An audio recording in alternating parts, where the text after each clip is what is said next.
After I first clicked on an online article at the 2021 4-year anniversary of the Delphi murders of Abby Williams and Libby German, I somehow ended up hosting around 100 YouTube live chats providing updates on the case. I start those chats with this photo of Abby and Libby just to acknowledge them because sometimes they seem to get forgotten when online sleuths debate different aspects of the case.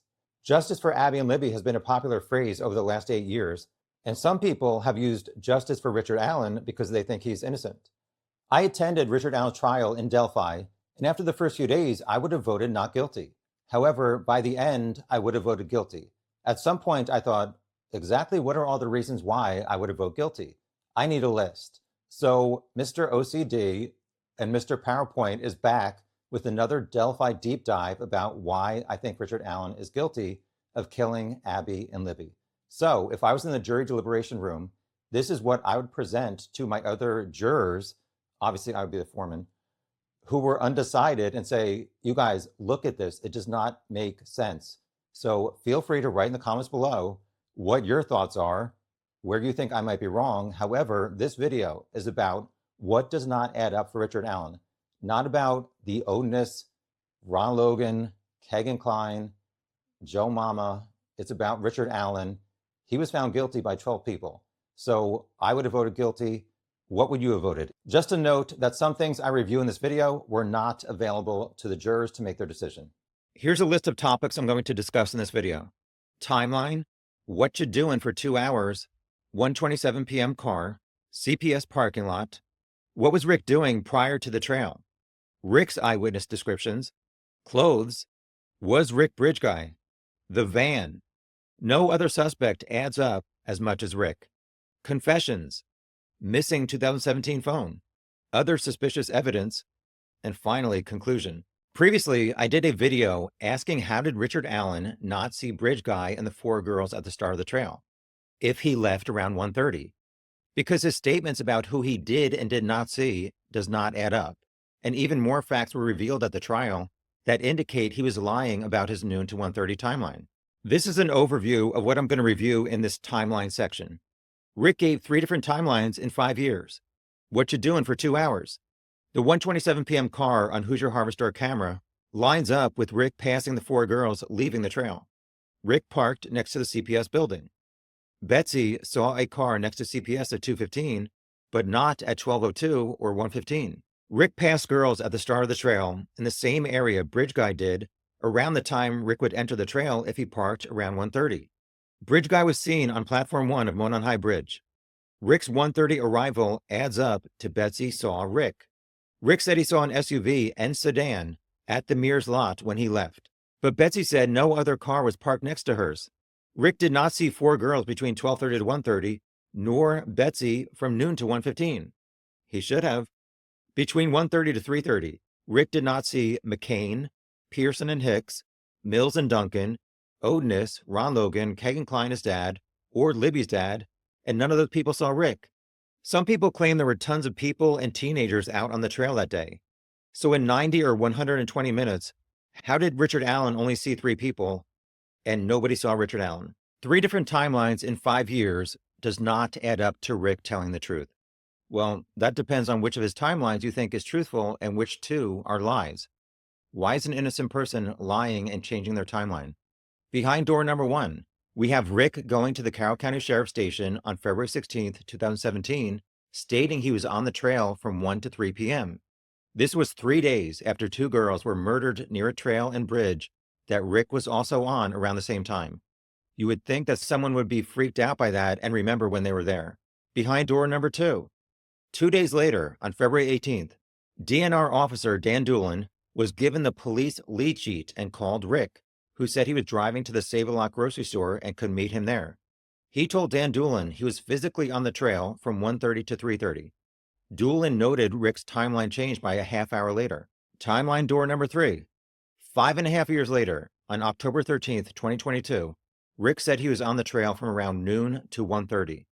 This police interview was played on the TV at the trial and was not easy to hear, so these are my abbreviated notes in the courtroom, trying to write down as much as I could. Hopefully, the evidence will be released soon. At different points in that discussion, Rick said he left his mom's house around 11 to 11:15. I was out there around noon, I thought. Or he may have said, or so. I know I wasn't out there till 3:30. 1:30 was more of the time I left. He also said, walked down and back. 1:30, 1:45. So at different points, he said he left at 3, 3:30, 1:30, or 1:45. That's a pretty wide range to not remember more specifically 3 days after a double child murder happened in your small town on the bridge you crossed with your own daughter when she was a teenager. So Rick did not think, what was the time frame I was there when a murderer was also there? What time did they disappear compared to when I stood on platform 1 of the bridge the killer kidnapped them from? If you're looking at a stock ticker on your phone and want to go home to look at stocks on your computer, how do you not look at the time that you head back to your car and then get in your car and see the time on the dashboard display and not remember that when you hear that girls were murdered on that same trail? Rick did not eat lunch with his family and did not seem to eat lunch before he went to the trail at noon. So he didn't get hungry at some point on the trail and think, what time is it? I need to go home and eat some lunch. So I think the average person would have remembered their arrival and departure time when the news of the murders broke on February 14th. But 2 days later, Rick walked into the police station and said he was there 1 to 3. But then 2 days after that, he told Doolin 1:30 to 3:30. Both of those timelines mean Rick was there for at least 45 minutes after Bridge Guy abducted Abby and Libby from the bridge Rick was also on. 4 girls saw Bridge Guy enter from Freedom Bridge, so Bridge Guy walked the entire trail to High Bridge, but Rick never saw Bridge Guy. Doesn't add up. So which timeline is true? Most people's memories are better 3 to 5 days after 2 kids are murdered at the place you were at than it would be 5.5 years later. So we're supposed to believe Rick was wrong about the times he recalled the first week, but right 5.5 years later. He tried it, I denied it. I believe number 2 is the truth because that is what the most facts corroborate, or corroborate if you're keg inclined. So why did Rick change his arrival and departure times by 30 minutes 2 days later?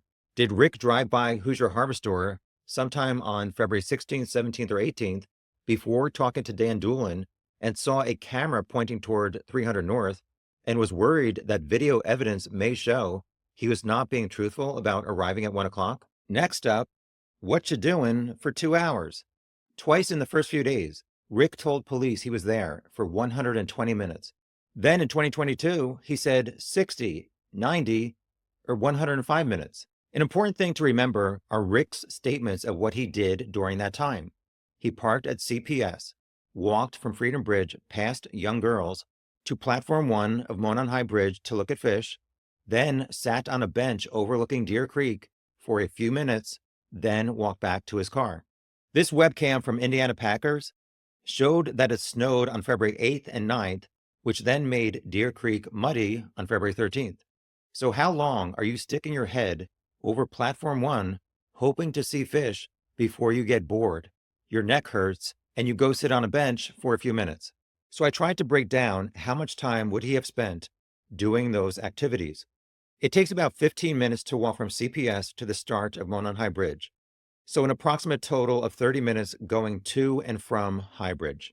About 10 minutes to look at fish in a cloudy creek. He said, quote, I would look for fish, then went back the other way. Then he went to sit on a bench. He said, overlooking the creek. Another quote he said was, I sat there for a few minutes and left. That equals about 50 minutes. But as I'm going to explain later, there are other things that don't add up to him being on the trail noon to even 12:50 p.m. So why would he say he was there up to 120 minutes? Where is the missing 70 minutes of activities? What you doing? Combined with the other people on the trail and bridge he should have encountered, but did not, his noon to 12:50, noon to 1, noon to 1:30, or noon to 1:45 timelines don't add up. And if you're one of those people who said there were a ton of people out on the trail, why did none of those people see Rick?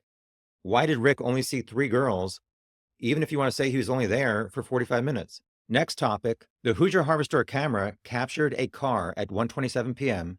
headed in the direction of the CPS lot where Rick said he parked. Police said it matched Rick's 2016 black Ford Focus, and both had black hubcaps with a design that allowed you to see through the wheels. This is a drone photo of Rick's car at his job in summer 2022, a few months before he was arrested. The jury was unable to view videos in the deliberation room, so they were given 9 screenshots, one for each second the car was in frame, and it was not shown on the court television. In 2022, Rick said he left CPS around 1:30, going through town. So why was a car matching his headed towards CPS near the time he said he arrived 5 years earlier? It is highly suspicious that this could be a coincidence that someone else with a black car, the same shape, with unique black hubcaps you can see through, drove by at 127 in this town of 3,000 people on a Monday afternoon. I've walked on 300 North for 10 minutes in the early afternoon, and only 2 cars passed. People argue that if you can't see the license plate or the driver, you can't be certain that it was Rick, and that's a valid point. But motor vehicle records showed Rick was the only person in Carroll County who owned a 2016 black Ford Focus, and the jury compared the video with photos of Rick's car parked at his job. It seems as though the jury did not notice enough differences between the 2 vehicles to think it was not him and to vote not guilty. This totally adds up to Rick parking at CPS and then seeing the 4 girls as they exited the trail. 5 days after the murders, he said that is when he arrived, and to drive from Hoosier Harbor Store at 127 to CPS, pull in, and park in reverse against the CPS building, he would have gotten out of his car around 129 to 130 and walked 3 minutes to the start of the trail at Freedom Bridge. So it seems like Rick was accurate and telling the truth to Dan Doolin on February 18th, 2017. My courtroom notes show that on October 13th, 2022, Mullen told Rick the following. As always, these are not exact quotes. I did my best to capture what was being said. Steve Mullen used to be the chief of police in Delphi, and then he moved over to the Carroll County Prosecutor's Office as an investigator. So he interviewed Rick, along with Liggett, on October 13th, 2022. Mullen, this is a picture of your car that shows at the trail. Help me understand where you told us you were out there. Help us work through this whole thing. We talked to your wife and daughter. At one point, they said you put a gun in your mouth. We just need to clarify. We have a picture of an individual on the bridge, and you describe wearing the same clothes. Rick replied, okay, I understand that. So Rick did not deny it was his car in the 127 photo. I do not have in my notes that Rick was handed the photo and looked at it, but I believe he did. Mullen continued, we just need to know what happened. Rick described his clothes as blue jeans, black or blue jacket, could be a hoodie and a zip-up. Had a blue and a black one. You want me to say that is my car? Again, he did not deny it was his car. Mullen said, we're trying to figure out what is going on. Why is this information telling us one thing and you are saying another? Rick answered, I told you I could have been driving that car. So again, Rick did not deny it was his car in the photo. He stated that sometimes he drove his wife's Ford 500 and sometimes the Focus. Everybody knows what their car looks like, and if you're shown a photo that's not it, you would reply, you're wrong. My car's wheels, windows, and hatchback are different from the one in the picture. Rick said Bridge Guy's jacket did not look like a Carhartt, and that it was not him in the Bridge Guy photo, but never denied it was his car. I find it suspicious. The biggest discussion about the car at the abandoned CPS lot has been by the defense, stating Betsy passed around 2:15 p.m. and said the only reason she noticed a car was because usually cars parked to the left of the entrance because the trail is right there. The only alibi the defense ever provided for Richard Allen was on page 114 of the Franks Memorandum, volume 1 of 2, many. Here's the direct quote of page 114 from the Franks Memorandum. If you notice grammatical errors, it's from the defense, not me. Because of Betsy's description of the car she viewed at the old CPS building, evidence supports that Richard Allen left at 1:30 p.m. as he told Liggett. At some point in time after Richard left the old CPS lot, an older, angular-looking car that resembled a 1965 Comet and was not black arrived at the old CPS building. Then the driver of this 1965 Ford Comet-looking angular, non-black vehicle backed into the CPS parking lot. At roughly 2:15 p.m., when returning home, Betsy Blair observed this car that reminded her of a car her dad had growing up. All of this adds up to this fact. Evidence concealed by Liggett supports that Richard Allen was not at the crime scene, as he had already left at 1:30 p.m. and was already home by the time that Betsy Blair observed the 1965 Ford Comet-looking non-black vehicle at the CPS parking lot. Well, evidence concealed by the defense in the Franks memo doesn't really back that thing up. I agree, it would seem good for Rick, but the defense left out a very important detail that was not revealed publicly until Bessie testified at the trial. One of the things that does not add up for Rick's noon to 1:30 timeline is Betsy also drove by CPS at 12:02 and 1:15, but she did not notice a car parked next to CPS. So why was Richard Allen's car not there? I can understand if people say, well, at 12:02, maybe Rick got there at 12:03, and Betsy was driving from the direction of CPS towards Mears, so the CPS building may have blocked her view. Okay, but at 1:15, she drove in the same direction that has a good view of the CPS lot for several seconds. No car at 1:15. The only reason she said she noticed a car at 2:15 was because it was parked in the odd spot. Rick parked in an odd spot next to the building. Why did she not see his car? This is an edited photo I made of Rick's car at work at CVS, plus other car models. There were two other drivers who described the car they saw at CPS at 2:10 and 2:28, and neither was from the 1960s. It could be argued that neither was described as a black Ford Focus, and I agree that's valid. At 2:10, the driver said he saw a car backed up near CPS that looked like a purple PT Cruiser or a small SUV. At 2:28, they said they saw a smaller, dark-colored, possibly a smart car. There were some small bushes, so I'm not sure how much of the car was blocked as these people drove by, going between 25 to 55 miles per hour. But Rick said there were not any other cars parked in the CPS lot, so he did not see the PT Cruiser, SUV, smart car, or one manufactured the same year that Sonny and Cher were singing I Got You, Babe. No, I'm not singing that song. This is the zoomed in version of the satellite photo I was able to get at 12:58 p.m. on the day of the murders. But because of the dark brown weeds in front of CPS, it is too difficult to tell if that dark spot are the weeds or Rick's car. This is the satellite view of Rick's house and driveway at 12:58 p.m., but again, it's too blurry. There is a dark spot, but the front of his house sticks out for the garage, so it is not possible really to determine if he parked in his driveway or the garage at 12:58. What are the odds in this small town around 1:30 on a Monday afternoon that Rick pulled out of the unusual spot next to the CPS building? Then Bridge Guy just happened to pull into that same unusual spot within a few minutes before he walked over to the trail and was seen by the four girls. The evidence points to it being Rick's car on the 127 video and only him pulling into the spot at CPS.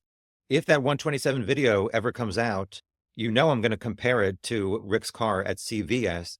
And if there are any noticeable differences, I will change my mind. But it seems like now that was his car. This next issue was not brought up at the trial, but at the April 2019 press conference, Doug Carter asked anyone who parked at CPS between noon to 5 p.m. to come forward. Rick was parked there between those hours, but did not reach out to police after that press conference. Maybe he did not know that CPS DCS was the name of the old building, and maybe he thought he did not have to come forward again since he told law enforcement on February 16th and 18th where he parked. Also, Doug Carter misspoke during that press conference and used the date February 14th instead of the 13th, but it was obvious he meant the day of the murders. Rick worked one block from the Carroll County Sheriff. Would it really have hurt him to tell them a third time as they tried to solve the murder of two kids? I don't think this indicates guilt, but it is suspicious. Finally, the driver of a purple PT Cruiser, a smart car, a small SUV, or a 1965 Mercury Comet did not come forward either. Regardless of which of the three timelines is correct, Rick stating he only saw three girls at the start of his time on the trail and did not see anyone else for 60, 90, or 120 minutes does not add up. In this case, a lot has been made of witness descriptions. The defense focused on the different descriptions given by the 4 girls who passed Bridge Guy, and some did not match Richard Allen. Totally valid point. However, Rick said he passed 3 girls in the same spot that Bridge Guy passed 4 girls. That totally adds up with his 1:30 arrival time. Even if you believe Rick arrived around noon and there was another group of 3 girls at that time, there is still the fact that Rick never encountered the group of 4 girls he should have seen between 12:25 and 1:30, as those 4 girls walked the entire trail from Freedom Bridge to High Bridge and back to Freedom Bridge. Rick said he did not talk to the 3 girls. The 4 girls said hi to Bridge Guy, but he did not reply. The most suspicious thing about this interaction was revealed during Rick's October 13th interview when he said 3 girls were walking up the trail. It looked like one was babysitting. The others looked a little younger. Maybe they were sisters. At the trial, one of the girls said their ages were 12, 13, and 2 were 16. 3 out of the 4 girls who passed Bridge Guy were sisters or half-sisters. Rick said he passed sisters, and sisters passed the man they said matched Libby's video. Rick said one was taller and had black or brown hair, and that was correct about the girls who passed Bridge Guy.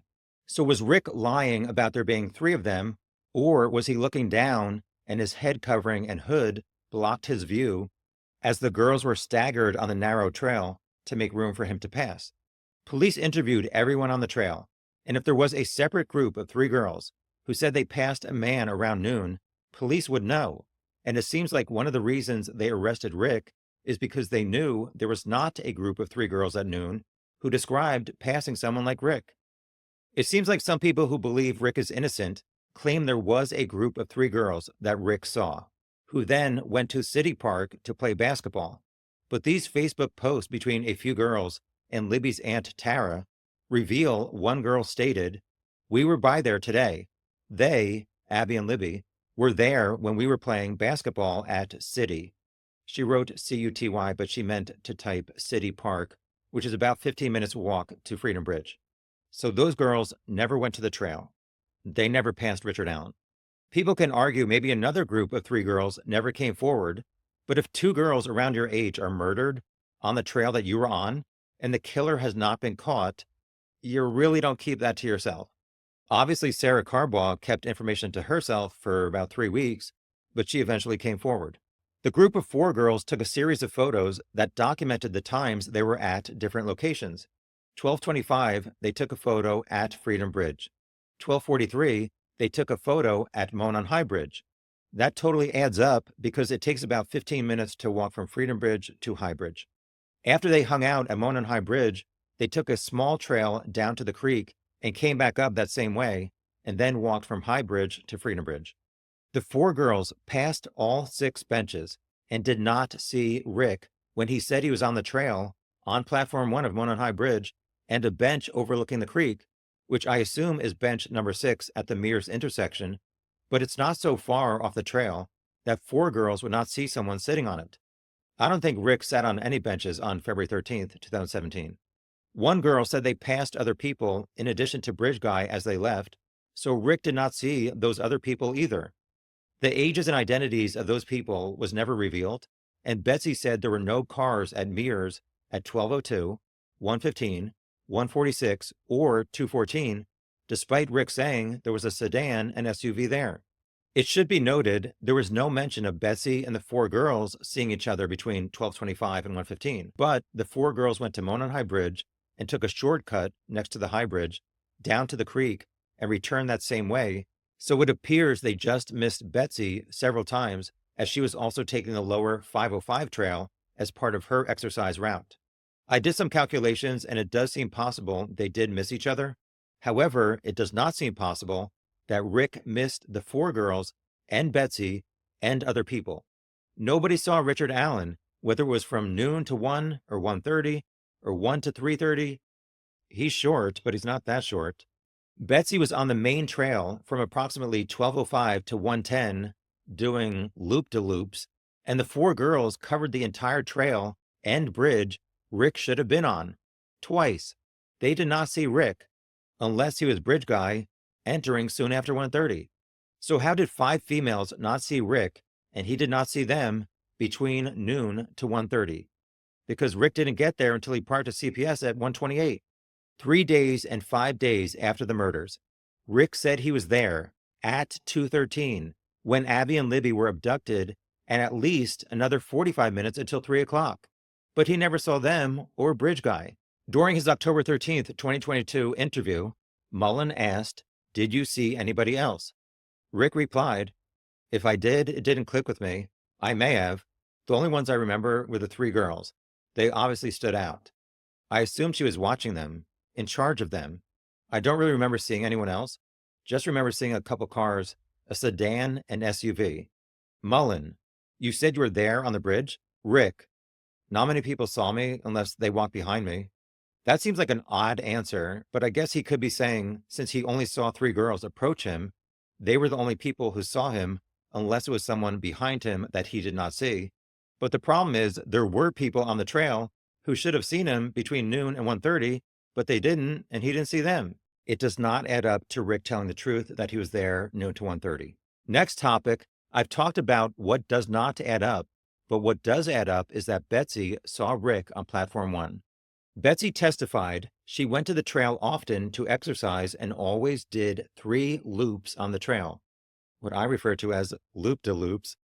On February 13th, 2017, she did it twice between 12:02 and 1:15 when her car was captured on the Hoosier Harbor Store camera. She left at 1:15 to drive to the Delphi Library to use the restroom and returned to walk her exercise route one more time between approximately 1:46 and 2:14. I did a horrible job outlining her route in purple, but it gives you the basic idea of her route. She would park at the Mears lot and then walk to the intersection, make a left to go to Monon High Bridge. At the barricade, she would turn around and go back to the Mears intersection. When she was there, she would go down the lower 505 trail, but she said not all the way. She'd come back up to the Mears intersection, then go to Freedom Bridge, come back to the Mears intersection, and then either go straight back to Monon High Bridge, or if she had finished her loop-de-loops, she would go back to her car at Mears. She never saw Rick between 12:02 and 1:15. She never saw other cars parked next to hers at Mears. She did have an SUV, so Rick did get that one part right. But she never saw Rick's car at CPS at 1:15. Rick said he stood on platform 1 of this long bridge, and when he said on February 18th, 2017, that he arrived around 1:30, it adds up that he was bridge guy. His car was seen at 1:27, he parked at CPS around 1:30, and it takes about 15 minutes to walk to High Bridge. So he was at Monon High Bridge around 1:45. Betsy's car was seen on the Hoosier Harbor Store camera at 1:46, and so she could arrive at the barricade at High Bridge around 1:53 p.m. Betsy said the man on platform 1 matched the man in Libby's video. That man was wearing clothes that Rick said he could have been wearing, and Rick said he stood on platform 1. Betsy testified that Bridge Guy did turn to look at her, but Rick could not admit to police that he saw her because the Hoosier Harbor Store camera showed Libby's sister's car at 1:49 after Abby and Libby were dropped off at Mears. So Abby and Libby would have showed up at Monon High Bridge 2 to 3 minutes after Betsy saw Bridge Guy. That would prove that Rick was Bridge Guy and he did see Abby and Libby. Betsy's description of Bridge Guy's face was different than Rick, describing him to police as boyish or youthful in appearance and 20 to 30. Rick was 44 on the day of the murders. Also in Rick's favor, the defense pointed out that Betsy referenced poofy hair, but Rick has had very short hair for a long time. However, at the trial, Betsy testified that her poofy hair reference was what she described to the sketch artist when shown 2 different sketches or images to compare. She did not see facial hair or a hat, but the man she saw matched the man in Libby's video. The jury was allowed to ask witnesses questions after they testified. So one juror asked Betsy if she could have mistaken a hat for hair, and she replied, "I could have." My concern with Betsy's descriptions is that when asked to describe Bridge Guy's face during the trial, these are my notes as she spoke. It was not super clear because he was 50 feet away, out on a platform. He just looked at me at the barricade like he was expecting somebody or something. I felt like he wasn't looking for me, so I turned around. Quote, It was a moment, end quote. We don't know how many seconds she considers to be a moment.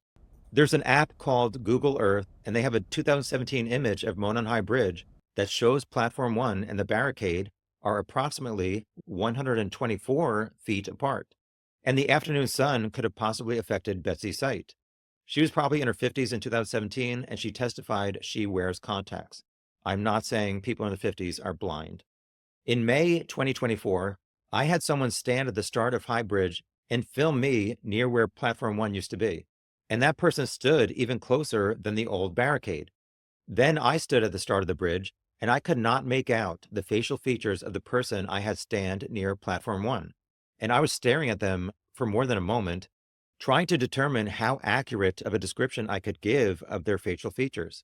Even more indisputable, Betsy testified she did not see any men between 12:05 to 1:15 as she walked the entire trail twice where Rick said he should have been, and a third time between 1:46 and 2:14, but she never saw Rick, unless he was the man on Platform 1 at 1:53. Twice in the first 5 days, Rick said he was there at 1:53 when Betsy saw Bridge Guy, at 2:13 when Bridge Guy kidnapped Abby and Libby, and until Betsy left at 2:14, and Rick said he was on Platform 1 where Betsy saw Bridge Guy, wearing clothes that Rick can't dispute he possibly wore. One of the 16-year-old girls who walked a few feet from Bridge Guy told an online sleuth, Doug Rice, also known as Bitter Beat Poet online, even before Rick was arrested, that Bridge Guy was short, 40s to 50s, and when shown a photo of local criminal Jimmy Dale Duval, the girl said he resembled the man the 4 girls passed soon after 1:30. I'm not criticizing Betsy, but I trust the description of someone 3 to 4 feet from Bridge Guy more than someone from 124 feet for a moment and not super clear, according to her. Although the Bridge Guy video is too blurry to make out facial features, I think the body type, leg length, and small feet are similar to Rick. For this photo comparison, I used the frame from the Bridge Guy video to match Rick's right leg being behind his left leg, and it looks similar. In October 2022, Mullen showed the Bridge Guy picture to Rick and asked, "Is that you?" Rick replied, "It's not me. I never met these girls. If it was taken with their phone, it's not me. I never met them. Never seen them." Later, he repeated, "If that picture was taken with one of the girls' phones, I never met him." Stating "it's not me" is clear that Rick denies he was the man on Libby's video. But adding the part about if the image was taken by Abby or Libby's cell phone, he never met them, so there is no way it is him, could be interpreted as that was what he was wearing and looked like that day, but he does not want to admit that he got that close to them for them to take this picture. This is obviously up for debate and leans more toward Rick flat out denying he was Bridge Guy, which is expected, but not necessarily the truth based on facts. Also, during the October 13th interview, Mullen asked, "You said you were there on the bridge?" Rick replied, "Not many people saw me unless they walked behind me." Mullen continued, "You went on Platform 1 of the bridge. Is this person you? It's a question we have to answer." Rick replied, "Sure." However, I just want to clarify, Rick did not mean sure it was him in the Bridge Guy photo, but sure, that is a question police have to answer, but he did not reiterate that it was not him. Mullen asked, "You followed the girls and told them to go down the hill?" Rick said, "I don't even know what you're talking about." Mullen, "This person followed them to the other side." Rick started to get angry and said, "Let me stop you here. You're trying to change my words around." At this point, I believe Mullen had a photo of Monon High Bridge on the desk and was pointing towards it, either Platform 1 or the end of the bridge, and asked, "You came out this far?" Rick said, "I can't tell how far out I was. I don't even go that far out anymore. I haven't for years." I added here that Rick said he went to Platform 1, so why can't he tell how far out he went on the day 2 girls were murdered? 13 days later, after this interview, on October 26, he told his wife that he previously told her he went out to the first trestle. So why can't he tell that to Mullen specifically? Mullen asked again, "Is this you as Bridge Guy?" Rick said, "No." Mullen said, "The person wore the same clothes." Rick, "Oh Jesus, black Carhartt or blue Carhartt jacket, and I've had them. I'm not going to tell you I wasn't wearing a black Carhartt, skull cap, I carry one, or a black hat." Mullen said, "Were you there to do this or introduce them to someone else?" Rick, It's not me. You're not going to tie me to murder, so I'm not that concerned. Mullen, the police look at all evidence. Rick, it's not going to happen. We're done. Arrest me or take me home. Mullen just kept going. That day, you were on the bridge wearing the same clothing? Rick, that's what you think. Black Carhartt, blue. Never mind, this is ridiculous. We all looked at this thing for months and years. To me, that doesn't look like a Carhartt coat. I did not hear Mullen's question, but Rick replied, You've lost my trust. I'm not going to talk. You pissed me off. Are you going to arrest me? Am I free to leave or not? Mullen said, Yes. Rick replied, quote, Thank you.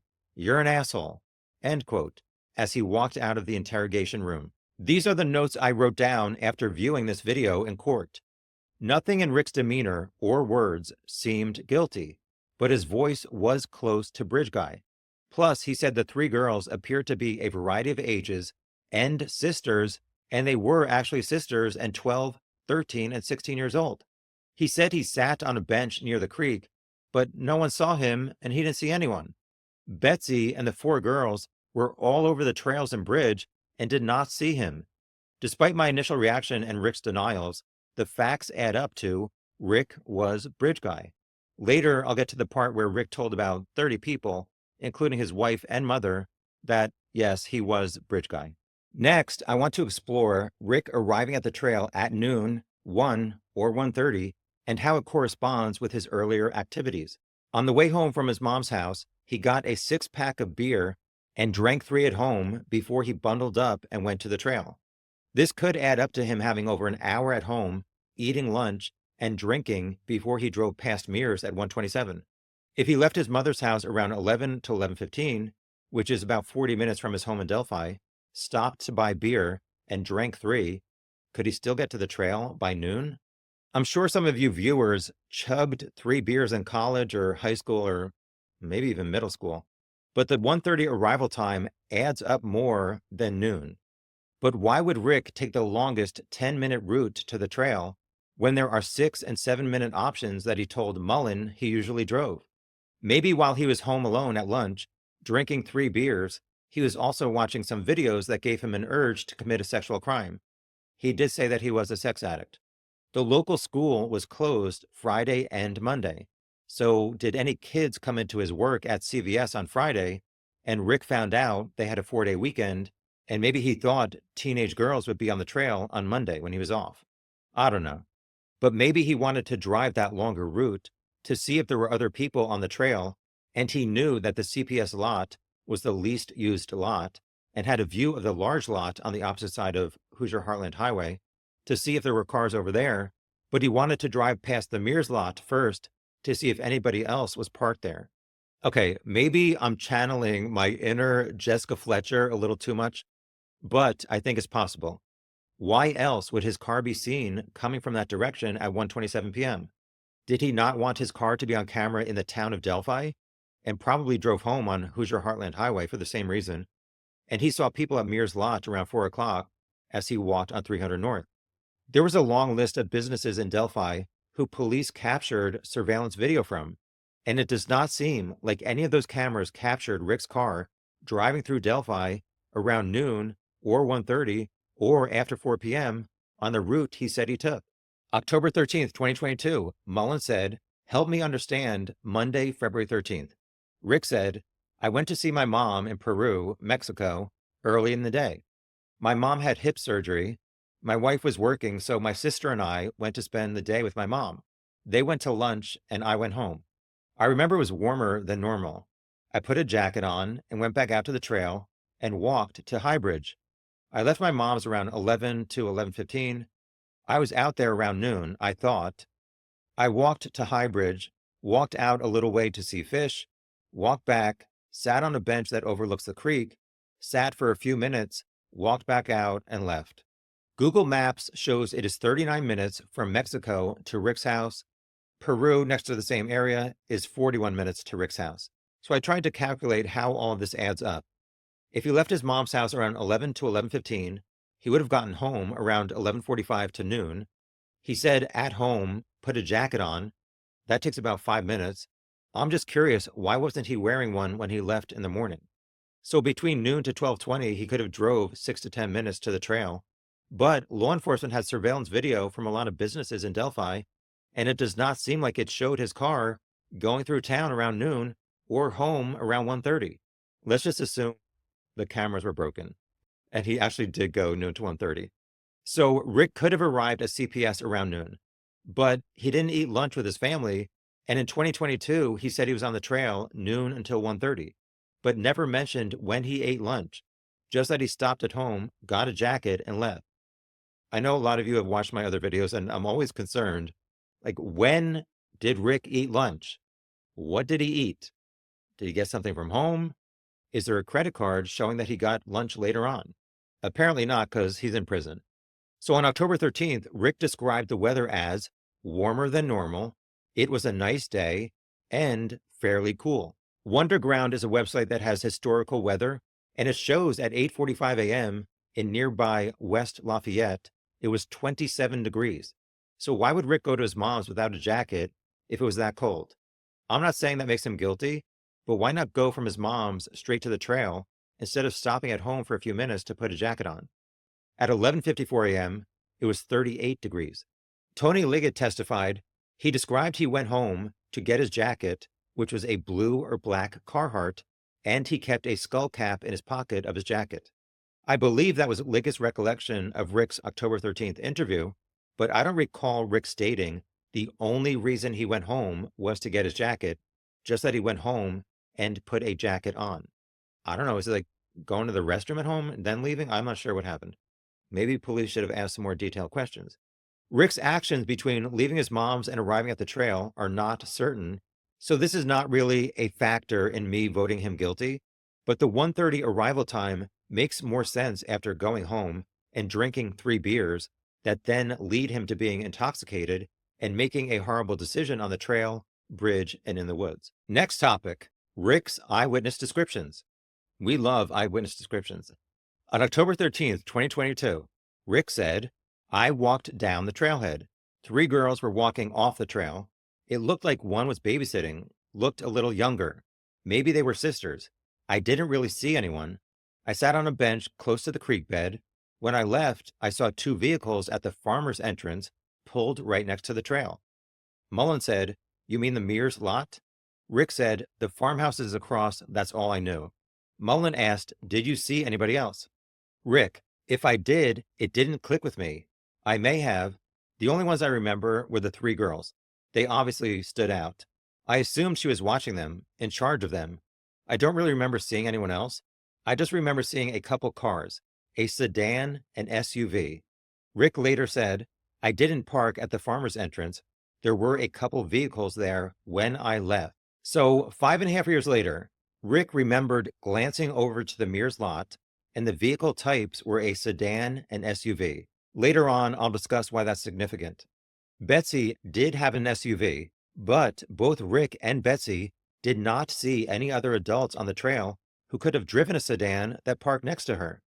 Betsy said there were no other cars parked at the lot where she parked at 12:02, 1:15, 1:46, or 2:14, and all the time she walked past the Mears intersection doing her loop-de-loops. So if Rick left bench 6 at Mears intersection to get back to his car around 1:30, he would have seen the Mears parking lot at approximately 1:10 to 1:20. But Betsy's car was seen on Hoosier Harvester camera leaving Mears at 1:15 after she walked back from Freedom Bridge. So how did she not see Rick as he was walking towards Freedom Bridge and CPS? How did she not see the sedan parked next to her? Even if Rick left CPS before 1:15, Betsy was walking to and from Freedom Bridge from the Mears intersection and did not see Rick on bench 6 or the trail or any other bench, and neither did the 4 girls who walked the entire trail to the high bridge between 12:25 and 12:43 and had a view of benches 1 and 2 at the start of the trail by 1:25. Rick's statements do not add up to the truth. Next up, I'm going to review how Bridge Guy's clothing compared to what Rick said he was wearing. Bridge Guy appears to be wearing dark shoes or boots, faded blue jeans, and a dark blue jacket with a material light enough to show the outline of something in the front pocket, and possibly a brown shirt or sweatshirt sticking out, or it might be a waist bag. Also, there's been a lot of debate about whether it is Bridge Guy's hair, a hood, a hat, or a skull cap. I'm going to review Rick's descriptions of his clothing from October 13th, 2022. I did my best to capture as much of what he was saying. October 13th, 2022, Rick stated he wore blue jeans, black or blue jacket, could be a hoodie, and a zip-up. I had a blue and a black one. Boots or tennis shoes. Mullen asked, put on a jacket? Rick, blue jeans, jacket, it was fairly cool. Mullen, what kind? Rick, I've had Carhartt jackets over the years. I did not hear Mullen's next question, but Rick replied, one blue, probably would have been black zip-up, not Carhartt, sweatshirts, hoodie, jacket, little bit of everything, fleece. On Rick's wife's Facebook from November 28th, 2016, this is a black jacket he was photographed wearing. Rick was videotaped twice on his wife's Facebook wearing a dark blue jacket in November 2016, a few months before the murders. But it is too blurry to see the material or brand. So Rick never admitted he definitely wore a blue jacket and said it was probably a black zip-up that he wore. And he said a head covering and a hoodie were possible, which is what the four girls described Bridge Guy as wearing. Rick's wife told police he had a blue Carhartt in October 2022 that was taken as evidence, but I'd like to know if that material was thin enough to see something in the pocket. Did he also have a blue windbreaker? Did he get rid of it after the murders? At the trial, they showed a photo of the blue jacket taken from Rick's house, and I recall a thin, rectangular white label on the upper zipper. I made this graphic just for the purpose of showing the approximate size and location of the label that I recall from the trial, compared to the traditional square logo on this Carhartt jacket. It was on the screen too quick for me to get a good look at the material, but the prosecution never presented any results showing Abby and Libby's DNA was found on Rick's clothing. Police took 5 pairs of jeans from Rick's house, but did law enforcement show the Bridge Guy photo to his wife and ask if Rick owned a pair that looked like Bridge Guy's faded jeans and the rest of his clothing? Mullen asked, what about shoes? Rick replied, I've had blank, I could not hear what he said. He then said, 10 to 12 years. Older tennis shoes, or I had military boots I used to wear, they don't fit. I haven't worn them in years. If it was wet, I wore work boots or combat boots, but I don't know. I think Rick and Bridge Guy both have small feet and could be wearing boots. Although Rick said a black jacket, hat, and tennis shoes were a possibility, he never denied he could have been wearing a blue jacket, boots, and a head covering and a hoodie. Rick stated, I'm not going to tell you I wasn't wearing a black Carhartt skull cap. I carry one or a black hat. Mullen, were you wearing a hat? Rick, I always keep a hat in my coat, a skull cap. I don't think Bridge Guy is wearing a black hat, but I can't rule out this green skull cap. It could match what Rick was wearing playing pool. This is the list of items taken on October 13th. There's no green skull cap. I would like to know from Rick's wife, did he stop wearing it or throw it out? Mullen asked, we have a picture of an individual on the bridge, and you described wearing the same clothes. Rick replied, okay, I understand that. What does he understand? Why didn't he reply, no, I said I was wearing a black jacket and tennis shoes, and I did not even own jeans that were faded that light. 5.5 years later, Rick remembered there was a sedan and SUV parked at Mears, despite Betsy saying there wasn't, but 2 to 3 days after an unidentified man killed 2 girls, around the time Rick had been on the trail and bridge, a photo of the suspect was released and hung up at Rick's job at CVS at some point, but he could not remember if he saw that photo and thought, that killer was wearing the same outfit as me? I would not vote guilty just because of Rick's statements about clothing, but he was unable to clearly deny he was wearing different clothes than Bridge Guy. At the trial, one of the most talked about things was that Dr. Walla stated Rick told her he kidnapped the girls and saw a van arriving home on the Weber's driveway. Brad Weber owned a van. Brad Weber arrived home within 15 minutes of the last movement of Libby's phone. So Rick knew a detail that only the killer would know. I want to clarify 2 points that some people on the internet get wrong. Number one, although the homeowner's van was white, Dr. Wallace said Rick only mentioned a van and not its color. 2, according to the notes I took at trial, and I also looked at 3 other YouTube creators reporting from the courtroom, Dr. Walla did not testify that Rick saw the van on the south side of the creek, and that is what led him to forcing the girls across the creek. However, Brian Harshman from Indiana State Police is the one who revealed that, while he referenced Dr. Walla's written report, which was Exhibit 303. Judge Gull stated once or twice, and I think it was during Dr. Walla's testimony, that she does not like witnesses to be reading from documents, so Dr. Walla may have just forgotten that detail while testifying, but she seemed to have stated everything else similar to Harshman. Harshman said Brad Webber clocked out of work at 2:02 at Subaru in Lafayette, and that Waze and Google Maps shows it is a 20 to 25-minute drive. So the state's theory was that the van drove to the end of the driveway between 2:27 to 30, which would match up with Rick seeing the van, crossing the creek, and Libby's phone never moving from the crime scene after 2:32 p.m. When that was presented at the trial, I had concerns about that timeline because Google Maps shows it's 29 to 30 minutes from Subaru to the end of the Webber driveway. And that does not take into account how long it took Webber to get to his car in Subaru's huge parking lot. A little birdie told me they know someone who works at Subaru and Brad drives really fast and that he could have gotten home in 20 to 25 minutes. I'm not kidding. Hi, little birdie. Anyway, on January 20th, 2025, the defense filed a motion to correct errors and presented video that is timestamped at 2:44 p.m. showing Webber's van entering the start of his long driveway. The prosecution then responded saying that the 2:44 time is not confirmed, and the defense admitted the video is off by at least 12 hours.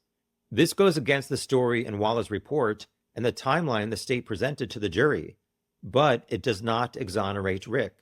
Before the trial, there were rumors that Rick was on the north side of the creek at the crime scene when he saw the van. So it's possible that Rick was not truthful about the timing of the van, or Walla misinterpreted his statement, which is fair to then be concerned what else could Dr. Walla have written down wrong. However, I've always wondered why Bridge Guy would even want to cross a cold creek in mid-February, and seeing a van pass right above you is a decent reason. There's a fairly large drop-off from the private drive down to the creek level, where Rick and Abby and Libby could have been after they came down from the hill. I do have concerns about Brad Webber allegedly changing his story that he did or did not work on ATMs after work, but the 2:44 p.m. video only allows for less than 10 minutes to stop at an ATM location. Webber did have ATMs at his home, so maybe he meant he fixed broken machines at home. I'm not sure. Also, I don't know why the defense team waited until after the trial to bring up this 2:44 video they had for about 9 months before the trial. More than the exact timing and progress of the crime and van sighting, I think the most incriminating thing is Rick using the word van. During his interrogation, Rick said he saw a sedan and an SUV at Mears when he left the trail. The fact that he specified car types like sedan, SUV, and then described to Dr. Walla that a van came down the private driveway makes me believe his level of detail about the type of vehicle shows he did see Webber's van. Sedans, trucks, and SUVs are a lot more common than a van. So why did Rick say van if he was sitting at home at 2:45? I've seen online comments that people think Dr. Walla was obsessed with the Delphi case and that she forced Rick to say van, or she lied that he said that. The defense said there were over 30 Google search results about a van related to the case that were posted online years ago, but I've never seen their proof of that. I spent a couple thousand hours reading online about this case, and I never saw anything about anyone driving a van down Webber's driveway that afternoon. In my first YouTube video on the Delphi case in 2021, I showed a white truck captured by the Indiana Packers webcam from at least 1:41 to 3:18 p.m. But that's not a van, and is pointed in the opposite direction of Webber's driveway. Does the 2:44 p.m. timestamp video blow up the state's timeline regarding the van at 2:27 and their credibility on the stand to be transparent about evidence like that, which goes against their timeline? Yes, it does. Although the 2:44 time is not confirmed. It is off by 12 hours, so who's to say it's not off by a few more minutes? But also it does not show that Rick is innocent. The estimated 2:45 time that Rick would have seen the van at the end of the driveway is more believable to me than 2:27, and maybe that is what caused him to kill Abby and Libby at the crime scene north of the creek, so they could not scream by the time the van reached the end of the driveway and the driver exited the van. Next topic. No other suspect adds up as much as Rick. The defense started Frank's memo, Volume 1, by stating, overwhelming evidence in this case supports the following. Members of a pagan Norse religion called Odinism, hijacked by white nationalists, ritualistically sacrificed Abigail Williams and Liberty German. I read all the defense's legal filings and was triggered by their constant errors, and they failed to show there was a plan by a group of Odinists to meet in the woods of Delphi at 2 p.m. on a Monday to have a ritual, a sacrifice, or to kill two white girls. To be fair, the defense was basing that on law enforcement investigations, even though after the Franks memo came out, Officer Todd Click said, quote, no one in law enforcement believes Abby and Libby were killed in a ritual sacrifice. That is the defense twisting facts for sensationalism, end quote. At the summer 2024 hearings for the defense to present evidence to get Judge Gull to allow a third-party motive at Rick's trial, officers Click and Murphy said they could not place any Odinists on the trail, bridge, or woods that afternoon. Brad Holder clocked out of work 30 minutes away at 2:45 p.m. Patrick Westfall lived in Delphi, so his children were also off from school that day, and Westfall said he told Holder to get out of his house and life forever because Holder was practicing Odinism or Asatru, and at the same time also attending church, and they never spoke again because Westfall said you have to choose one or the other. Holder could not choose just one, so they were no longer friends. On Sunday, February 5th, 2017, Holder posted that Patrick Westfall would be taking over his duties. So was that the day they had their falling out? If so, how can two dudes who disagree about religious practices do a sacrifice of two 8th graders 8 days after their disagreement? Hello? Anybody got an answer for that? Doesn't add up to me. There were suspicious things about the actions of some of those guys, but like Judge Gull told the defense, quote, we've had this discussion 1,000 times. You have no evidence to tie these people to the crime, end quote. She also said, the burden is on the defendant to show a nexus between Odinism, cult or ritualistic killing, Kegan Kline, Jerry Klein, Ron Logan, and the murders of the two victims. The case law is quite clear that the nexus must not be based on speculation, conjecture, rumors, or hearsay, but rather on admissible evidence. The defense has failed to produce admissible evidence. The probative value of such evidence is greatly outweighed by confusion of the issues and its potential to mislead the jury. The court will allow that evidence to support an offer of proof at the trial if one is made by counsel. Basically, she was saying, the jury is sequestered, you ain't got no evidence, we're not wasting everybody's time. Or something like that. That's what I was saying. Where is the defense's significant evidence that Patrick Westfall and Brad Holder and their followers were on the trail or in the woods? 4 girls saw one man enter the trail dressed like Bridge Guy in Libby's video. Betsy saw one man on Platform 1 dressed like Bridge Guy in Libby's video. One man dressed like Rick was captured on Libby's video. Sarah Carbaugh saw one man on 300 North. Where was the group of Odinists? Elvis Field's statements to his sisters were suspicious, highly suspicious. He basically said he was part of this killing. Elvis told his sister on February 14th, 2017, that he was present at the killings and that he now had a, quote, brother and was now part of a gang. In February 2018, a year after the murders, Elvis was questioned by law enforcement and denied involvement.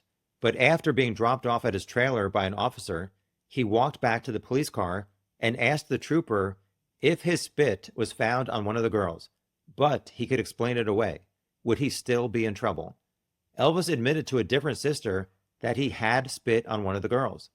Elvis told her he was on the trail and a bridge with 2 girls that were killed and that he was going away for a long time.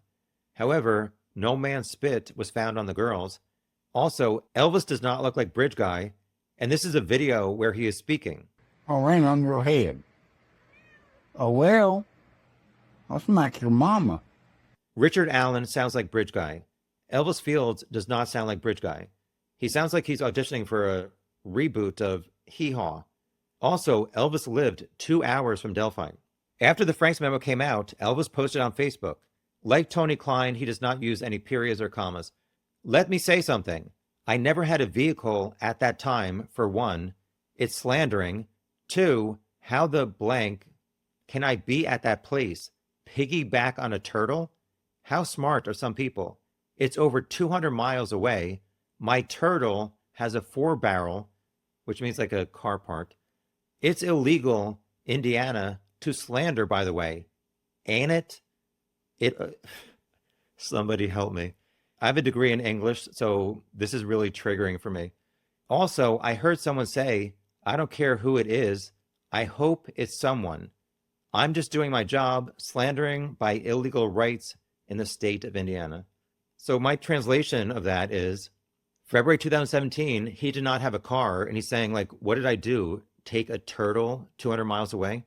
Even if the defense was allowed to present the onus theory at Rick's trial, or any of the other third-party perpetrators or motives, I would not have thought it was anywhere near as incriminating as the things pointing to Rick. Next up, Rick's repeated confessions to many people that he killed Abby and Libby. During Rick's October 26, 2022 interview with Jerry Holman, Rick stated, quote, I'm not going to admit to something I didn't do, end quote. About 5 months later, Rick started admitting to approximately 30 people over an 11-month period that what he did was kill Abby and Libby, all alone. No Odinus, Elvis Fields, Kegan Kline or his dad, Ron Logan, or anybody else. Rick was Bridge Guy. Rick was the killer. He told so many people, we don't have time to review it all in this video. In the courtroom, I heard his confessions and the other topics he talked about during the 7 phone calls to his mother and wife played during the trial. He sounded sane and sincere. I believed him.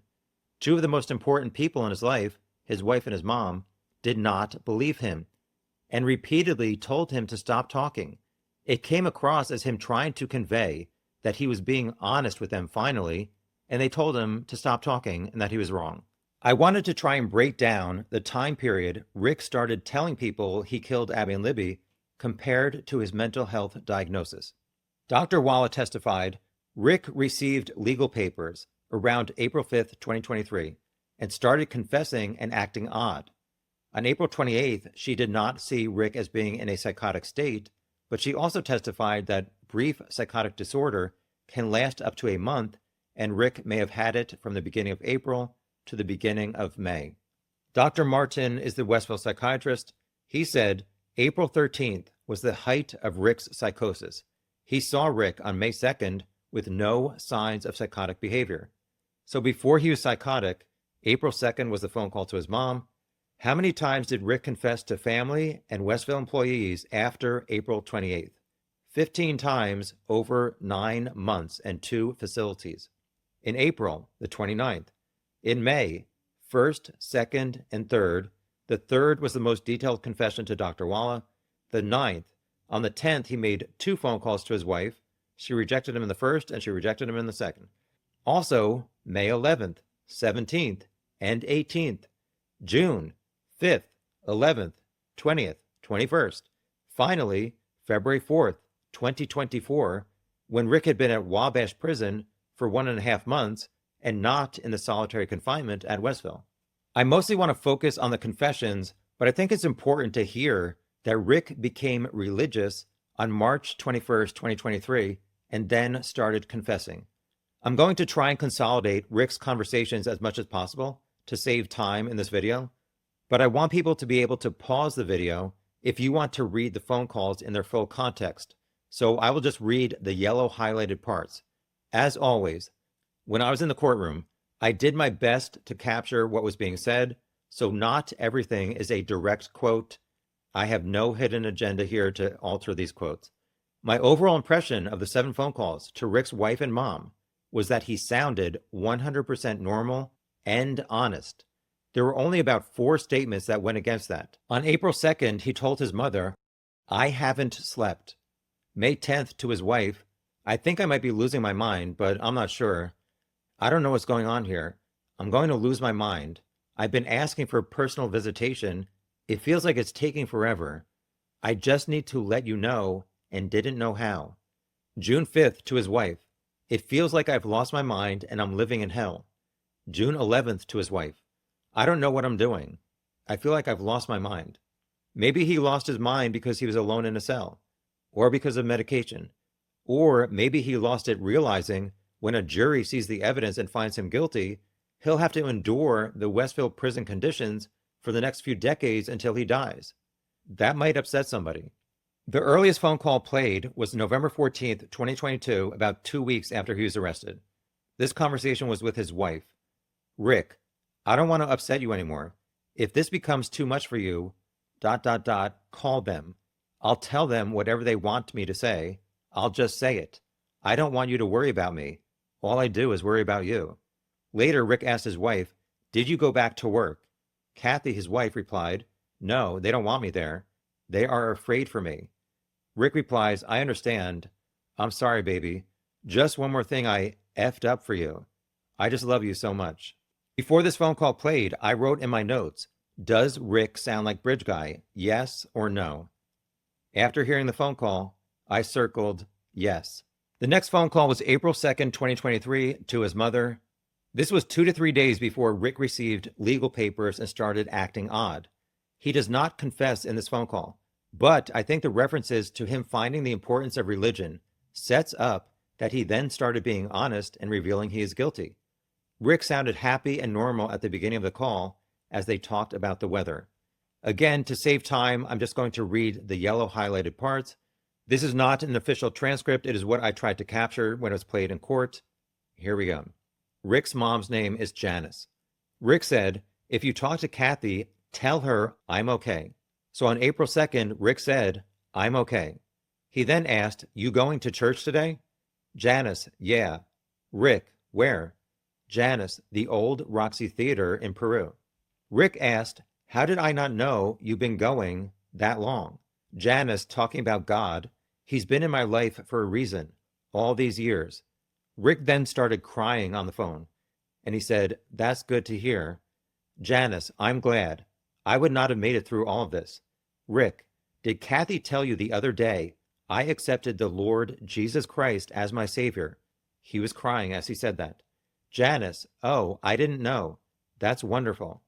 Rick said, "God is really important to me right now. I haven't slept. I did not accept the Lord until March 21st, 2023. Near the end of the phone call, Rick talked about his wife and said, "I asked her where she got the Bible. She had to convince me I was reading the Bible. I think he said Dr. Frank had given it to her.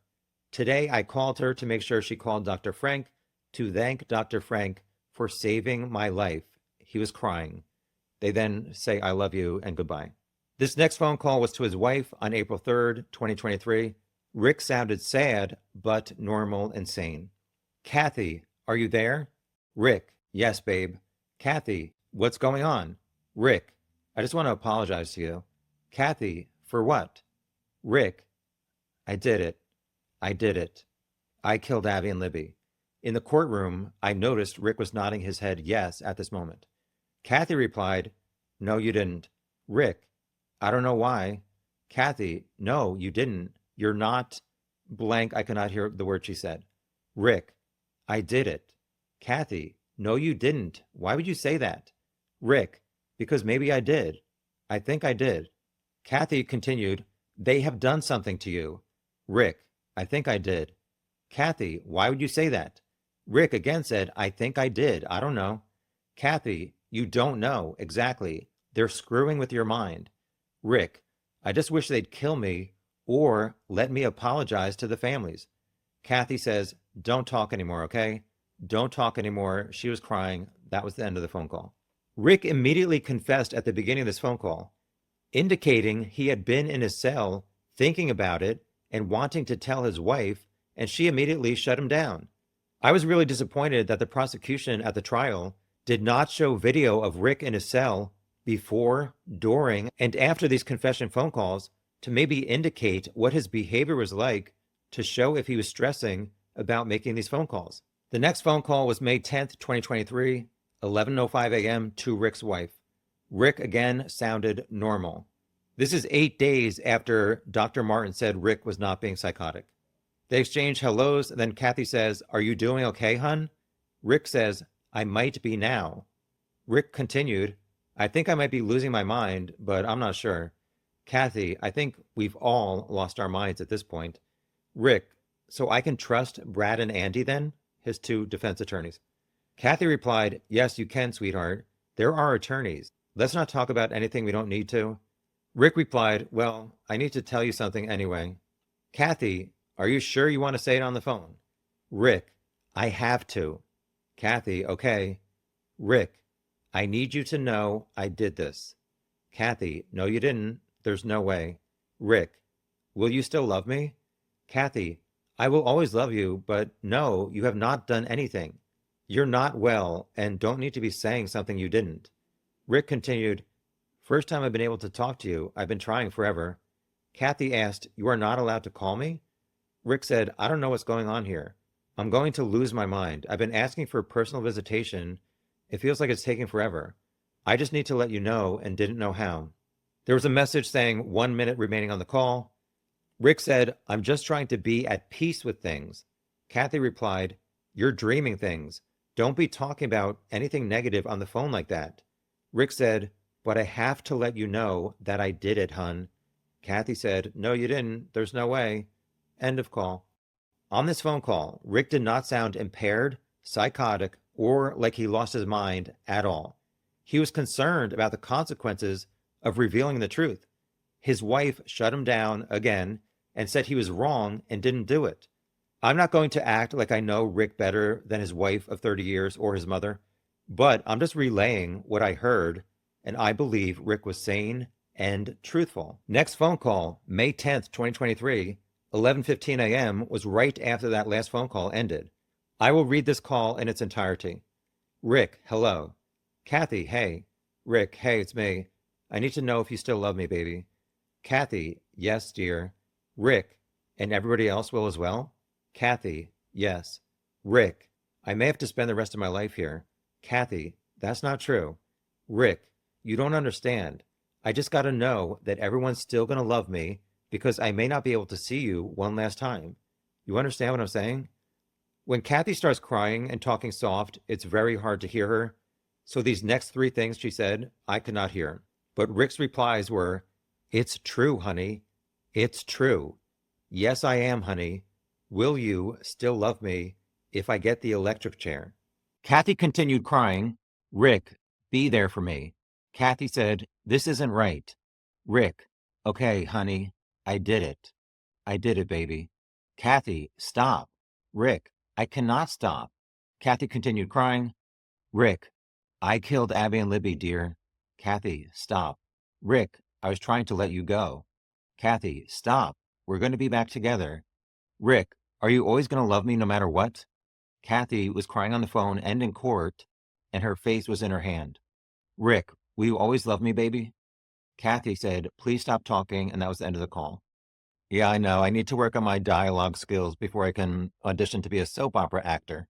Like all the other calls, Rick sounded 100% sane and trying to release the secret to have some sense of peace instead of holding it in, and his wife repeatedly rejected him. Next, on May 17th, 2023, he is the one who always initiates these phone calls. His mom says hi, and there's silence, and then Rick says hello. They exchange a few little words, and then Rick says, "Did Kathy tell you that I did it?" Janice, "We're not going to discuss this, okay?"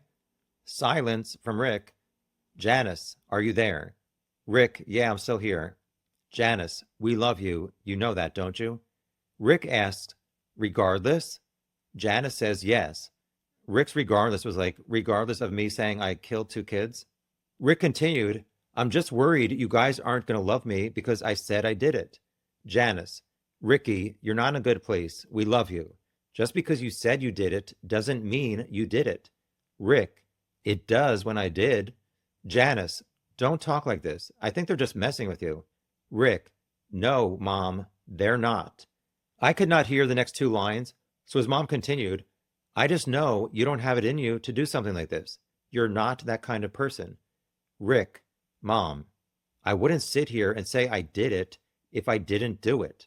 Like he said before to Holman, like, why would I admit something I never did? He's admitting something he did. Janice replied, well, if they're messing with your medications and all that, then you would, but we're not going to discuss. Rick, but you won't stop loving me if I did do it? Janice, I will always love you no matter what. Rick, okay. Janice, you can count on that. Nothing will stop that. Rick, good to know. And then they just talked about some other stuff. So on May 17th, Rick said the Westville employees were not messing with him, and his concern was that his mom, wife, and family would not love him because he admitted to being the killer of Abby and Libby. But his mom shut him down again. June 5th, 2023. 2 weeks later, Rick was still trying to get his wife to accept that he killed Abby and Libby. They exchanged some hellos. Rick says, it feels kind of weird talking to you. Kathy, why would it be weird? Rick, I don't know. It just feels weird. It feels like I've lost my mind and I'm living in hell. I could not hear how Kathy replied. She may have said, say anything. Rick replied, but you know that I've done it, right? Kathy said, dear, I don't want to talk about it, okay? Then they just talked about some other stuff. June 11th, 2023. 6 days after the last call that Kathy again rejected his confession. Kathy, hello. Rick, hello. Kathy, hey. Rick, hey, I did it. Silence. Kathy, I did it. Silence. Will you still love me? I could not hear what Kathy was saying. Yes, dear, but you didn't do it. More silence. Rick, why do you say that? Kathy, why do you say it? Rick, I don't want to upset you. Kathy, I'm already upset. More silence. Rick, I'm sorry. I don't know what I'm doing. I feel like I've lost my mind. Kathy, honey, you can't call me and tell me that stuff. There's silence and you can hear Kathy crying. Rick, I'm so sorry, baby. Kathy, crying, I can't talk to you right now. Rick, I didn't want to do this. Silence. Honey, I'm sorry. Kathy, you're not going to do anything to yourself, are you? And she's crying. Rick replied, I'm probably going to have to kill myself now. Kathy told him to stop. You can't be calling me like this. Rick, you don't have anything to do with it. Why are you so mad at me? Kathy said, I'm not mad. I'm upset. Rick, I can't tell you what's been going through my mind. I feel like I'm already in hell. I've been waiting on a Bible from you, but there's silence. I don't understand what's going on. Kathy crying, neither do I. Rick, I guess I'm going to have to stop calling. I'm sorry, okay? Kathy crying said, you can't call me again if you're talking like that. Rick, if I'm talking like what? Kathy said, I can't have you, and the phone call ended. This is another phone call where Rick immediately confesses to show that he initiated the phone call after he had to get this emotional burden off of his soul and accept it by his wife and mom, and for them to say they still loved him. It was really frustrating sitting in court, listening to Rick's mother and wife repeatedly reject him confessing, and I wondered if they had accepted it, the families of Abby and Libby would not have had to sit through the trial seeing photos of Abby and Libby murdered in the woods and their autopsy photos. If Rick made a plea deal to avoid the trial, I totally understand that Rick's behavior in everyday life would make it hard for his mom and his wife to accept that he went on the trail and ended up murdering two 8th grade girls, but that doesn't mean that he's innocent and he's only confessing because he was in a prison cell alone or having a mental health issue. I don't even know how much his wife and mom have looked into the case facts. If they saw this video, would they still think he was 100% innocent? I don't know how anybody can. That was the end of the 7 phone calls, but it was also very damaging to Rick's case that the Westville warden, followed by 8 guards, testified that Rick told them he killed Abby and Libby. Most of the guards would sit outside of Rick's cell for many hours to make sure he didn't kill himself, and they said they got to know him and his behavior, and they said when he started acting crazy, it was not believable because he would change demeanor back to normal very quickly. They thought he was acting out to get transferred to another facility or for some other reason to benefit himself and his conditions. Next, I'm going to summarize the testimony of these 11 Westville employees. John Gallipo was the Westville warden. He said Rick's behavior changed the day he got legal mail, which is essentially the discovery evidence against him. He confessed twice in person, plus in notes that said, "I am ready to officially confess for killing Abby and Libby." He also said he disposed of the box cutter in the CVS dumpster behind his job. So Rick picked up the phone multiple times to confess to his wife and mom, confessed in conversation to guards and other inmates, and picked up a pen and wrote a confession. Over 11 months. These all can't be due to psychotic outbursts. Next are the 8 officers who had to sit outside of Rick's cell for up to 12 hours a shift and take notes every 15 minutes on his behavior and statements. Officer Drang, April 5th, 2023, 9:52 a.m. Rick slid a yellow envelope under the door, confessed to killing Abby and Libby, and hoped to apologize to their family. Officer Clemens, April 7th, 2023, 7:30 a.m. God, I'm so glad nobody gave up on me after I killed Abby and Libby. 8:01 a.m. I, Richard Matthew Allen, killed Abby and Libby all by myself. Nobody helped me. 8:03 a.m. I'm not crazy. I'm only acting like I'm crazy. Clemens did not think Rick was crazy because his demeanor changed so fast. He was normal and then crazy and then would switch. Officer Roberts, April 7th, 2023, 1 p.m. Dear Lord, forgive me for molesting Abby, Libby, Kevin, and Chris. I want to confess. I know a lot more. April 23rd, 2 p.m. I killed Abby and Libby. My wife was not involved. I'd like to confess. 2 months later, June 21st, 3:15 p.m. Do I make you mad? Have I told you about my wife? I killed Abby and Libby. He said it seemed more like Rick was acting up to get attention more than a mental health issue. Officer Early, April 8th, 4:33 p.m. I am ready to confess. I swear to God, I killed Abby and Libby. May 1st, 8:50 a.m. I confessed to the warden and Dr. Walla. He said Rick's behavior seemed orchestrated. I escorted him and he would act like dead weight and like he decided to drool that day, but he would come out of it if he had a question or wanted to use the phone. Inmates use it to get what they want and it draws attention. Officer Miller, April 9th, 6:58 a.m. I killed Abby and Libby. 7:04 a.m. The funniest joke is how I killed them. I got what I deserved for what I did, and I hope I burn in hell for what I did. The next day, April 10th, 7:55 a.m., Rick was crying and said, I'm sorry for what I did. I'm sorry for killing them. Miller added, Rick's odd behavior was not genuine. You don't go a 12-hour period okay and then change completely. It felt orchestrated and planned. Officer Fisher, April 20th, 6:25 p.m. Rick said he wanted to confess to the warden and say he is guilty. April 29th, 6 p.m. I killed 2 girls in Delphi with a box cutter that I stole and put in the trash at CVS. 6:30 p.m. Rick talked about Abby and Libby and said he was going to rape them, but he got scared and killed them instead. May 18th, 8:15 p.m. I killed Abby and Libby. Fisher believed Rick's odd behavior was an act because he would sit with him up to 12 hours and never had any problems. Officer Smith, April 10th, 2:50 a.m. Rick was singing God Bless America. At 3:12 a.m., Rick was masturbating and singing Mama, Don't Let Your Babies Grow Up to Be Cowboys and God Bless America. And he said, I'm guilty. 3:24 a.m., Rick licked the door window of his cell and said, Kathy, I did it. I'm guilty. Run, Kathy, run. I did it. April 22nd, 5 p.m.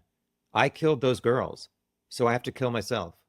Finally, Officer Bedwell, he works at Wabash Valley Correctional Facility, where Rick got transferred in December 2023. Bedwell would do a 15-minute walk around and log what he observed. About a month and a half after Rick arrived at Wabash, February 4th, 2024, 10 a.m., Bedwell overheard Rick crying in his bed talking to himself, and he said, I am sorry for what I did. I am sorry for killing those girls. Next up is Dr. Walla. During her trial testimony, her description of Rick's confession did not include that the van sighting caused Rick to cross the creek with the girls, but Indiana State Trooper Brian Harshman said that part was in Walla's notes, so it seems like she just forgot that detail during testimony. I tried to consolidate these dates regarding Rick's mental health as much as possible, but I think it's important to review and compare to determine whether Rick's incriminating statements were the result of a mental breakdown or were they the truth. I think he was being truthful because that's what the facts point to. Dr. Walla is a clinical psychologist with a doctorate in psychology and master's in counseling. She said on March 21st, 2023, Rick allowed God in his heart. April 4th, Rick was suicidal. Death would bring relief. He had insomnia and was hopeless and in despair. April 5th, Dr. Walla observed a shift in Rick's behavior after he received his discovery, aka the case evidence against him. Rick told her, quote, "I killed Abby and Libby. I'm sorry," end quote. He was crying and said he committed the murders alone and made sure they were dead because he did not want them to suffer. His intentions were sexual in nature. He thought they were at least 18 or 19. He said he was selfish all his life and a coward and took their lives to preserve his own. He wants to apologize to the family and wished he could have changed his actions. He had a sex addiction.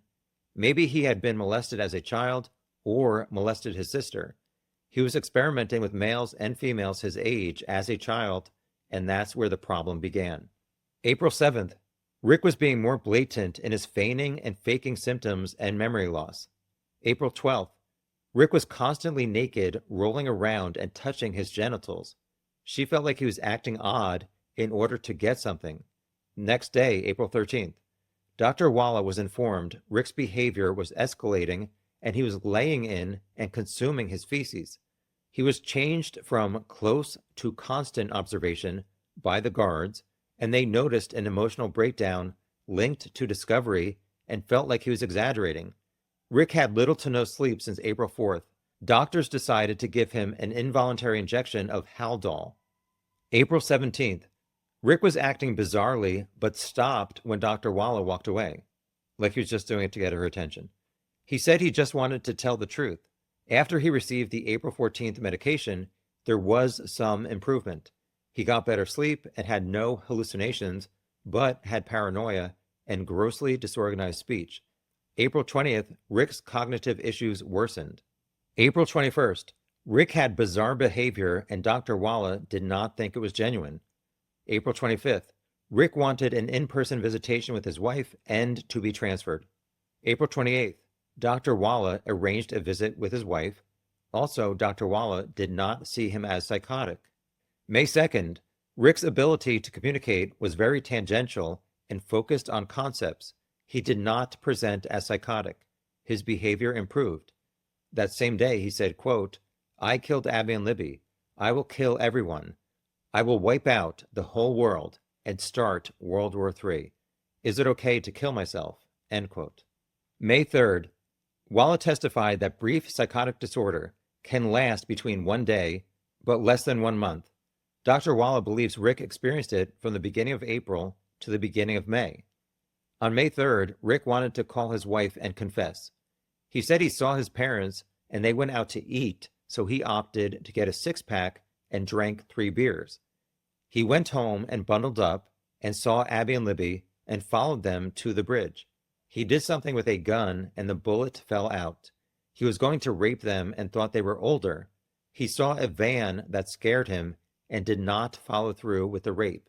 He cut their necks and made sure they were dead. He covered them with branches. He did not exit the trail. He went back to his vehicle by a building and continued living life as time went on. After he told the story, he appeared to be relieved and requested a transfer to another facility. The information he provided was organized and he did not show any psychotic symptoms. May 5th, Rick went from constant to close watch, which indicated improvement. May 9th, Rick said, "I just want to sign my confession." Dr. Walla told him to tell his attorneys. May 10th, Rick wanted to call his wife to tell her he did it and have Dr. Walla listen. He asked his wife if his family would continue to love him. Quote, "I killed Abby and Libby," end quote. His wife said to stop saying that. After the call, Rick said to Dr. Walla, "She doesn't believe me. I didn't do everything I said, but I did kill Abby and Libby." His demeanor with his wife was pleasant and affectionate. No evidence of psychosis. I compared her testimony to the audio recording from May 10th, and Dr. Walla's notes did match correctly with the May 10th call played in court. Next day, May 11th, Rick made statements about how he was feeling about the crimes. He wanted closure and to apologize to the families. Rick was paranoid. May 18th, second involuntary injection of Haldol. Its effects are supposed to last 1 month. June 5th, another involuntary injection due to Rick headbanging and self-harm, but this does not fall under the other monthly shot of Haldol. Next up is Dr. John Martin. He had 40 plus years providing psychiatric services to inmates. Martin said solitary can cause or exaggerate mental illness. Rick could possibly move in and out of psychosis in a 24-hour period. Between November 2022 and December 2023, Dr. Martin met with Rick 18 times. Dr. Martin said April 13th, this was the height of Rick's psychosis because his insight and judgment was deficient and impaired, and Dr. Martin had to put him on an involuntary antipsychotic medication. April 14th, gave Rick 5 milligrams of short-acting Haldol. The maximum dose is 100 milligrams. After that, Rick was injected with a 15 milligram dose of long-acting Haldol once every 4 weeks, with the first dose administered on April 18th. April 25th, Rick was still psychotic, but there was some improvement. May 2nd, Rick was coherent and denied hallucinations. No evidence of psychosis after May 2nd. The next day, May 3rd, was when Rick told his detailed confession to Dr. Walla. June 20th, Rick had gone 7 weeks without signs of psychosis, and Dr. Martin stopped the Haldol. Rick said, quote, "I would like to apologize to the families of my victims," end quote. Rick was not psychotic or under pressure and said it on his own free will. That was a heck of a lot of confessions, telling many people over 11 months that he was the man who killed Abby and Libby. I believe him. I acknowledge that doctors said he had a psychotic breakdown for most of April 2023, but Rick made many confessions outside of that time period. I would still vote guilty without any confessions because too many other things point to him being the killer. Next topic. Where is Rick's phone that he used on February 13th, 2017? He told police he was looking at a stock ticker on his phone, so it must have been working. On October 13th, Mullen asked about the stock ticker. "You were looking at it on your phone?" Rick replied, "I had a program on my phone to watch stocks. I think that's why I left. I wanted to go home and watch stocks on the computer." He thinks that's why he left? That doesn't sound very convincing. Tony Liggett was asked at the trial by Rosie, "There was lots of digital information, cell phone towers, and phones?" Liggett replied, "Yes." Rosie said, "There was no digital evidence that connects Richard Allen to the crime scene?" Liggett replied, "No, but he said he was on the phone on the trail, but there was no evidence of that either."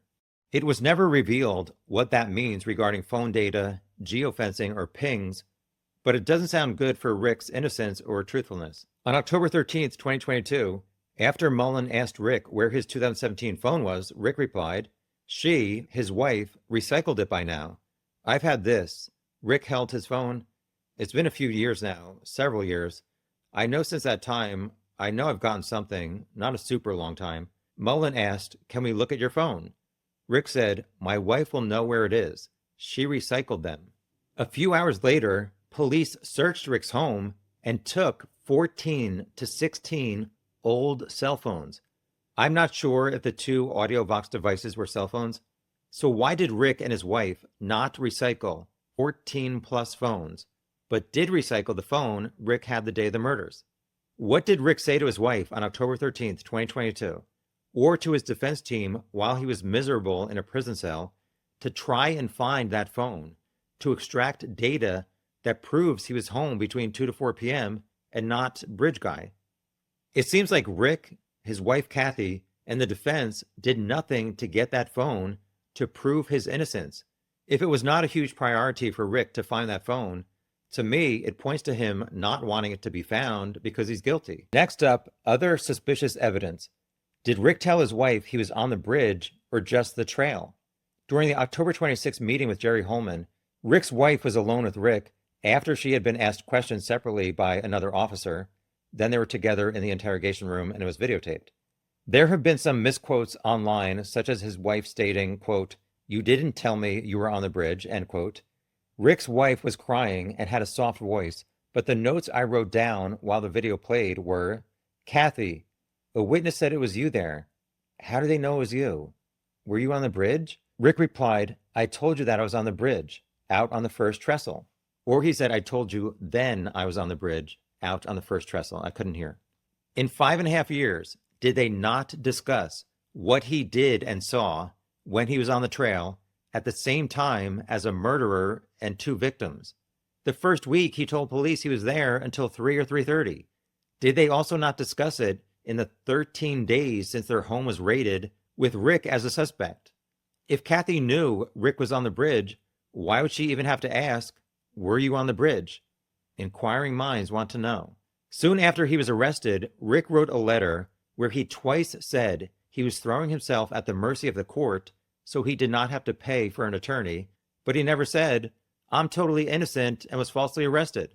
Some things I did not take into consideration but are kind of suspicious. An unspent Winchester cartridge was found near the bodies that police claimed matched Rick's gun, but not other guns that they tested from other suspects. The science of matching unspent rounds to guns seems too unreliable, and I don't think this is needed to find Rick guilty.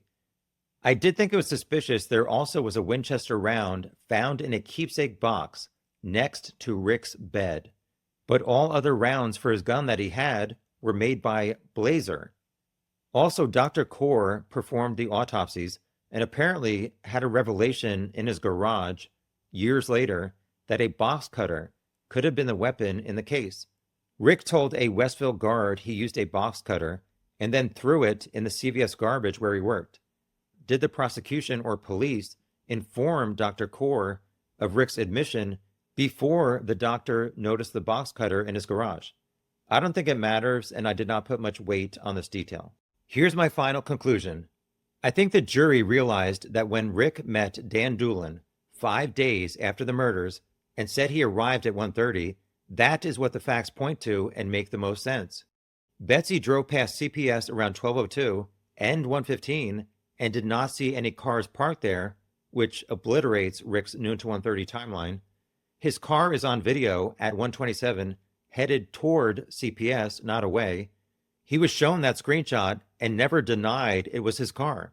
A few minutes later, Rick said he passed a group of girls near the start of the trail who looked like sisters of different ages, and one had brown or black hair and was taller.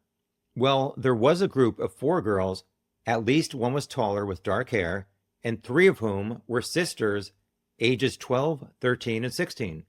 They took photos at Bench 2 near the start of the trail at 1:26 p.m. Then they passed a man in the same spot Rick passed girls, and they said that man matched the man in Libby's video. Rick could not deny that entire outfit matched what he possibly wore.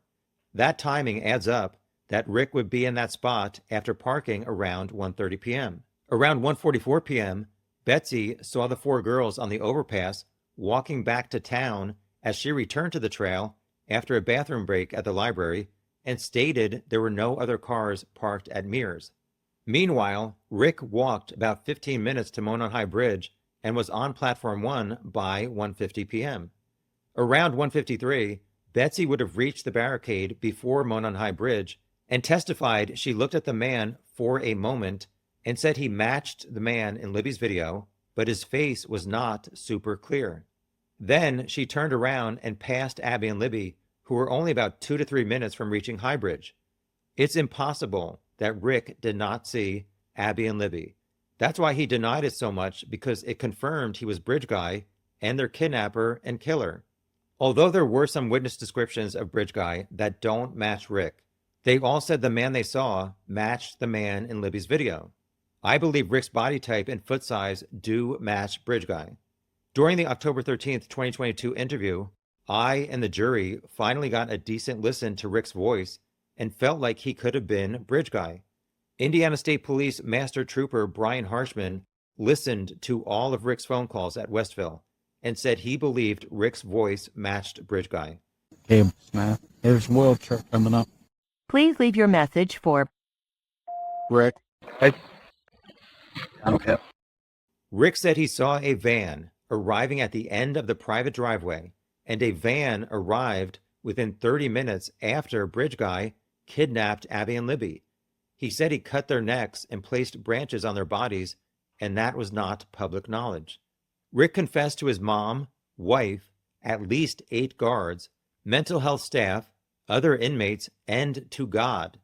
I heard 7 of his phone calls, and he sounded mentally well and like he was being honest and revealing a huge secret to his wife and mom, but he wanted to know they would still love him despite what he did. They constantly told him to stop talking, so he kept trying to bare his soul and the truth for the next few months to them and other people, but they always told him to stop talking and that they did not believe him. I believe him. The 12 jurors believed him. 13 days after their home was raided, his wife asked him, "Were you on the bridge?" indicating he may not have been truthful to her over the previous 5 years, discussing his actions on the trail the day 2 girls were killed. People can argue all day about suspicious things about Ron Logan, Kegan Kline, and a group of Odinists no one saw in the woods or on the bridge, and I agree there are suspicious things about all of them. However, that does not provide answers to the suspicious things about the only person ever arrested for this crime. Rick and his 3 attorneys never answered those questions. That's why he's currently scheduled to take his last breath in Westville Prison. Why not stand up for yourself in court and let the jury and world know how law enforcement and the prosecution are lying, corrupt, and incompetent, and that has resulted in you being falsely imprisoned for 2 years while the real murderer is free? Why not answer all the inconsistencies I detailed in this video? I'd love to have a discussion with Rick about them. Rick's wife and mom need to ask him about all these inconsistencies and believe his answers and believe that they raised and married an honest person who seems to have made a terrible mistake on February 13th, 2017 in the woods of Delphi, Indiana.